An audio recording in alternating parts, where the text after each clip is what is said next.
कुख्यात गैंगस्टर अमन साहू ने 17 वर्ष की उम्र में ही अपराध की दुनिया में कदम रख दिया था। उसे पहली बार 2019 में गिरफ्तार किया गया था। हालांकि वह फरार हो गया था। दोबारा उसे 3 साल बाद जुलाई 2022 में गिरफ्तार किया गया था। उस पर 100 से ज्यादा हत्या, लूट, रंगदारी, अपहरण समेत अन्य संगीन अपराध दर्ज थे। 17 साल की उम्र में अपराध की दुनिया में कदम रख आतंक मचाने वाला झारखंड का कुख्यात गैंगस्टर अमन साहू पुलिस मुठभेड़ में ढेर हो गया। उस पर 100 से ज्यादा आपराधिक मामले दर्ज थे। उसे पुलिस द्वारा छत्तीसगढ़ के रायपुर से रिमांड पर रांची लाया जा रहा था। पलामू जिला के चैनपुर रामगढ़ रोड पर गैंगस्टर अमन साहू ने भागने की कोशिश की। उसने पुलिस जवान की राइफल छीन उन पर फायरिंग की। जवाबी कार्रवाई में उसे ढेर कर दिया गया। अमन साहू झारखंड की राजधानी रांची के ठाकुर गांव थाना क्षेत्र अंतर्गत मतवे गांव का रहने वाला है। गांव में रहने के दौरान ही वह गैंगस्टर सुरजीत सिन्हा के गुर्गों के संपर्क में आया और कोयले की ट्रांसपोर्टिंग का छोटा मोटा काम करने लगा। इस दौरान सुरजीत सिन्हा के गुर्गों के साथ मिलकर उसने ट्रांसपोर्टरों और कोयला कारोबारियों को धमकाना भी शुरू कर दिया। फिर उसने धमकी रंगदारी का दायरा बढ़ाया और खलारी से पतरातू तक पहुंच गया। फिर यहां से उसे रामगढ़ और हजारीबाग पहुंचने में देर नहीं लगी। धीरे धीरे वह सुरजीत सिन्हा के काफी निकट आ गया और उसका खास बन गया। सुरजीत सिन्हा के लिए उसने कई कोयला कारोबारियों की हत्याएं की। अब लोग सुरजीत सिन्हा के साथ साथ अमन के नाम से भी खौफ खाने लगे थे।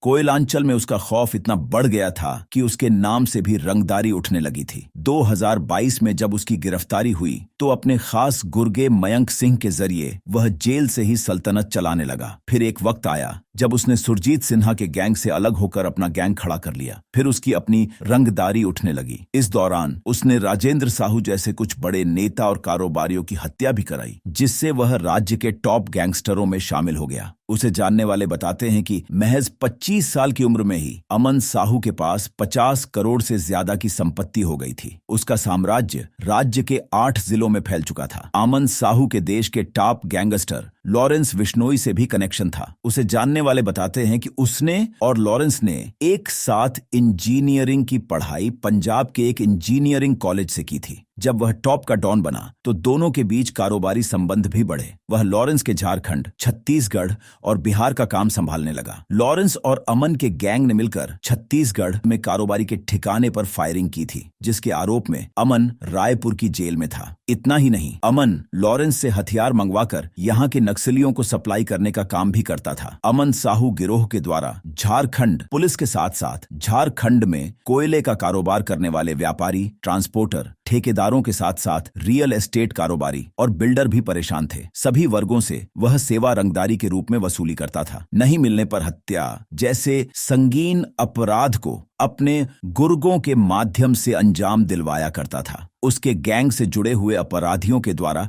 किसी बड़ी घटना को अंजाम देने को सोशल मीडिया के माध्यम से घटना की जिम्मेदारी भी ली जाती थी। अमन साहू का झारखंड और खास करके कोयला से जुड़े कंपनी और व्यापारियों के बीच डर और दहशत था। कुख्यात गैंगस्टर अमन साहू को अब तक झारखंड पुलिस के द्वारा करीब आधा दर्जन से ज्यादा जेलों में समय समय पर उसे ट्रांसफर किया गया। 13 अक्टूबर 2024 को चाईबासा जेल से उसे रायपुर जेल शिफ्ट किया गया था। कुख्यात गैंगस्टर अमन साहू विधानसभा चुनाव भी लड़ना चाहता था। बड़का गांव विधानसभा क्षेत्र से चुनाव लड़ने के लिए पर्चा भी खरीदा था। हालांकि उसे न्यायालय के द्वारा अनुमति नहीं मिली थी।